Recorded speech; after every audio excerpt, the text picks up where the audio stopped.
자, 그러면 미스터마켓 또 한번 그러세요. 가볼까요? 네. 헤드라인을 주십시오. 자, 오늘은 어떤 헤드라인? 중국 경제 3중 위기다. 시진핑 경제 돌파구가 없다. 시진핑 집권 이후 최대 위기냐. 뭐 이런 헤드라인을 잡혀 있는데 글쎄요. 이 중국에 대해서 사실 뭐 제가 중국 전문가는 아니죠. 그런데 이제 중국에 대해서 김프로가 언젠가부터 굉장히 부정적인 얘기들을 많이 한다. 이런 그 느낌을 받으실 거예요. 근데 왜 그러냐면 제가 중국에 대해서 아주 부정적인 생각을 하게 된 게 재작년부터인데 사실 왜냐하면 시진핑 2기를 시작한다. 3기라고 해야 되나? 5년 네. 5년 3기. 그거는 크게 봐서 중국 사회 전반적인 퇴보입니다. 왜냐하면 그래도 중국이 개방을 한 지 40년 가까이 되면서도 고도 성장을 하며 세계의 어떤 경제적인 측면에서 기여를 해왔죠. 공장과 시장을 한꺼번에 줬기 때문에 또 그 수혜를 대한민국이 가장 많이 본 나라 중에 하나인 거 분명한 거예요. 사실 그거 부정할 수는 없어요. 그런데 그러면서도 이 중국이 의미 있는 성장을 하고 또 세계 경제의 하나의 축으로 등장할 수 있었던 거는 독재 국가이면서 전제 국가지만 엘리트들의 교체들과 함께 새로운 인재들이 이렇게 권력의 상층부로 이렇게 윤활되고 있다라는 거가 전제됐기 때문인데 시진핑이 이제 영구집권 체제로 들어가면서 그런 활력이 없어질 가능성이 많은 사회로 가고 있다라고 저는 보기 때문에 그리고 서양의 관점에서 보면 저런 나라하고 항구적인 관계를 맺을 수가 있는가라는 생각에서 아마 여러 가지 변화가 있지 않겠냐 큰 틀에서 그래서 이제 중국을 좀 부정적으로 보기 시작했던 건데 그런 효과들이 저는 나온다고 보는 거예요. 여러 가지 측면에서. 근데 이제 제 말씀이 아니라 글로벌 그 예를 들면 IB라든지 또 연구기관들이 그런 것들을 지적하고 있는데 자 3중 그 위기라는 걸 뭘 얘기하냐면 블룸버그가 얘기한 건데 살아나지 않는 소비, 부진한 수출, 위태위태한 부동산 시장 요 세 가지를 이제 꼽는데 블룸버그 통신이 뭐라 그랬냐면 시진핑 국가주석 집권 이후 최대 위기가 올 수도 있다라는 얘기를 언명을 했어요 어제. 근데 그 근거가 뭐냐? 일단 3중 위기 중에 경제 성장률이라는 측면에서 뭐 어제도 그런 얘기를 했습니다만은 소비라는 게 굉장히 중요한 나라거든요. 저 중국이나 워낙 그렇죠. 인구 대국이다 보니까. 근데 소비가 뭐 아시겠지만 예상치의 절반밖에 안 나오는 그런 통계들을 우리가 봤지 않습니까? 그래서 소비가 이렇게 부진하니까 JP모간 체이스가 올해 중국의 GDP의 성장 증가율 전망치를 기존에 6.4를 유지하다가 4.8로 내렸고요. 네. 그다음에 일본의 미주호 증권은 5.5에서 5.0으로, 영국의 바클레이즈는 4.9에서 4.5로 낮춘 거죠. 이 통계를 보면서 참 JP모간 체이스도 민망하겠다라는 생각을 한 거죠. 왜냐하면 일본이나 영국에서는 이미 뭐 5, 4 이렇게 보고 있는데 그렇죠? 이런 거고 그래서 뭐 어제 급하게 MLF 중기 유동성 지원 창구 대출 금리를 2.65에서 2.5로 낮추긴 했는데 어제 증시에도 전혀 약발을 보이지 못했다라는 거죠. 그래서 전반적인 금융시장 전문가들의 입장은 이 정도로는 어림도 없다라는 경고음을 어제 증시를 통해서 낸 거다 이렇게 얘기를 하고 있는 거죠. 그 다음에 이제 부동산 뭐 다 아시는 거지만 비구이 위안 이게 생각보다 의미가 있다라는 거예요. 헝다하고 완다하고도 좀 다른 측면들이 있다라고 하는데 여기 외에도 위안양이라고 신호오션이라는 대형 부동산 개발업체 여기도 이제 디폴트 가능성이 있다 이런 건데 이게 부동산에서 금융으로 전이 될 거냐 이걸 보기 시작한 거예요. 네. 그런데 전이의 가능성이 있다라고 이제 얘기들이 나오는 게 전혀 근거 없는 게 아닌 게 중국 최대 민영 자산관리 그룹이죠. 이게 예를 들면 자산운용사 그룹이라고 볼 수 있는데 중주계 산하의 중농신탁에서 최근에 3,500억 위안 그러니까 64조 원 규모의 만기 상품을 상환을 연기를 해버렸어요. 우리 돈으로 64조 원에 이거는 이 만기가 있는 상품인데 이 만기 상환을 연기를 했다라는 거죠. 근데 이 회사가 뭘 투자했냐? 비구이안 등 부동산 업체 10곳에 대규모 자금을 투자한 거라. 그렇죠. 그러니까 이게 일종의 금융 쪽으로 이전되고 있는 거죠. 근데 그 금융의 최종 소비자들이 중국 사람들 아니겠어요? 이제 그래서 이제 로이터 통신 같은 데서는 지나친 인프라 투자로 발생한 부채로 중국의 부동산 거품이 꺼지고 이것이 부동산 위기로 갈 수도 있고 금융시장으로 전이될 위험이 있다라고 이제 썼단 말이죠. 그 다음에 이제 얘기가 디플레이션입니다. 네. 이건 어떻게 보면 장기 중국 경제에서 가장 위험한 요인일 수가 있는데 중국 국가통계국이 발표한 7월 경제 지표를 보면 아까 말씀드린 소매 판매배 증가율이 2.5%인데 시장 추정치가 4.5였단 말이죠. 6월에 3.1이었는데 2달 연속 한 자릿수 증가에 그쳤다. 이건 뭐 당연한 걸 수도 있는데 예. 거기다가 CPI가 7월에 0.3% 하락했단 말이에요. 맞아요.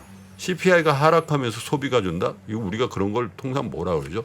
디플레이션의 징후가 디플레이션. 있네. 이렇게 나오는 거죠. 중국이 디플레이션을 해요. 이게. 그런데 중국이 디플레이션 할 수도 있다라고 생각하는 게 중국의 그 합계 출산율이 두 분 얼마인 줄 아십니까? 중국의 합계 출산율. 학명 때 내려왔던 1.09인데 예. 이게 전 세계 1억 명 이상 인구를 가진 나라 중에 가장 낮아요. 우리나라가 세계 최저 아니에요. 네네. 우리나라 0.87 뭐 정도 이 정도 되는데 중국이 이제 일이 안 될 날이 불과 얼마 안 남았다. 이게 그래서 전반적으로 이런 그 중국의 어떤 경제 활력의 둔화라는 게 그냥 어떤 주기를 가지고 그냥 성장률이 좀 낮아지고 그런 게 아니라 어떻게 보면 로이터 통신 같은 경우는 이렇게 얘기를 해요. 중국의 현상은 급격한 경제 성장 이후에 장기적 불안 국면을 접어든 90년대 일본을 많이 닮았다. 어쩌면 잃어버린 몇십 년에 대한 가능성도 이제 있다는 거고. 야, 중국에 대해서 이제 일본을 닮아간다는 얘기가 그렇죠. 나온다는 거죠. 와. 실제로 인구 줄고 있고 인구가 줄어요. 네. 지금 합계 출산율이 1.09면 그 죽는 사람 대비 출산율이 낮은 인구가 지금 줄었어요. 실제로 중국의 인구가 준단 말이죠. 그래서 우리가 고정관념으로 갖고 있는 중국의 어떤 성장에 대한 컨셉, 즉 부동산 개발을 하고 인프라 투자가 받쳐주고 그 다음에 고용 창출이 되고 이게 소비로 이어지는 이런 중국의 어떤 성장의 경로가 끊어질 가능성에 대해서도 우리가 염두에 둬야 되지 않냐 이런 우려들이 나오고 있다라는 거죠. 근데 이제 그게 촉발된 게 이제 컨트리 가든입니까? 거기 이제 부동산 문제가 이제 촉발시킨 건데 그 안에 들어가 보면 사실 이제 그 외에도 여러 가지가 있는데 걱정하는 게 한 가지 더 있는 게 뭐냐면 부의 효과라는 거예요. 왜냐하면 자산 가격이 올라가고 내려감에 따라서 경제에 미치는 영향을 우리가 부의 효과라고 하잖아요. 네. 예. 만약에 부동산이 쭉 싱크해 버리면 소비가 급냉할 수가 있는 거죠. 왜냐하면 자기 부동산이 직전 20, 30년처럼 야 따블났어 뭐 이러고 있을 때는 쓴다 이거예요. 그렇죠. 그런데 그것이 이제 끊어지는 상황에서 그 부의 효과가 아주 안 좋게 작용할 가능성도 있는 거 아니냐. 이래서 이제 근데 또 한 가지 미국의 관점에서 그럼 이런 중국의 위기를 어떻게 받아들일 거냐. 뭐 좋은 점 나쁜 점이 있죠. 좀 미국 경제도 안 좋은 면이 있는데 내년 11월에 선거를 앞둔 바이든 입장에서 뭘 원할까요? 그런 생각을 해보게 되는 거예요. 중국이 계속 시끄럽고 위기 이런 얘기를 하는 게 본인한테 좋겠죠. 왜냐하면 원탑이라는 어떤 강한 리더십의 어떤 그런 것들을 미국 사람은 원하잖아요. 그래서 미국 경제에 미치는 영향을 최소화시키면서도 중국은 어려워지는 그 국면을 원할 것 같은데 최근 들어서 한 1년, 2년 사이에 바이든 행정부에서 한 것들을 보면 그런 프레임을 짜고 있는 거 아닌가. 중국의 위기가 이쪽으로 전이되는 거는 계속 막았잖아요. 그런 다음에 중국은 어려워지게 만들고 그런 것들에 대한 생각도 좀 미리 좀 하는 게 좋지 않겠냐 생각이 들고 또 한 가지는 국가통계국이 어제도 말씀 나왔습니다마는 청년 실업률을 안 해요. 물론 통계에 어떤 착시가 있어서 안 하는 것까지야 뭐 그런데 제가 전에 한번 말씀드렸나요? EU에서 유럽 중앙은행에서 그리스에 대한 지원을 할 때 가장 먼저 담보하라고 한 게 국가통계국의 독립이었어요. 이 통계에 의거해서 경제를 판단하고 거기에 대해서 투자라든지 뭐 그죠? 이런 걸 해야 되는데 이 통계를 국가가 마음대로 조작을 하고 안 한다 하던 걸 안 한다. 뭐가 문제가 있으면 고쳐서 해야죠. 그러니까 근데 기업의 이런- 재무제표 같은 거죠. 그렇죠. 예. 그리고 헝다만으로 재무제표를 2년 만에 내도 그냥 존속하고 있잖아요. 그러니까 이건 어떻게 보면 시스템에 아직까지 미숙한 이제 그런 것들을 나타내고 있는 거죠. 이제 그럼에도 불구하고 중국에 대해서 너무 단선적인 야 중국 그러다 망한다 이런 말씀을 드릴 필요는 없고 또 네. 중국이 그런 규모의 경제도 아닌 것 같아요. 근데 다시 한번 이제 저의 어떤 생각은 제가 이제 대학교 1학년 들어가서 가장 먼저 배운 그 정치학 원론의 첫 페이지에 있었던 액튼경의 절대 권력은 절대 부패한다. 그럼에도 불구하고 절대 권력이 엘리트를 중심으로 해서 유능한 사람들이 계속 교체되는 그런 시스템이 있다면 오케이. 그게 지난 40년의 중국 경제를 이끈 원동력이라고 본다면 시진핑 이 영구집권 체제에서는 그런 역동성을 발휘하기가 쉽지 않을 거다. 절대 권력이 절대 부패하면서 무능해지기 시작한다. 만약에.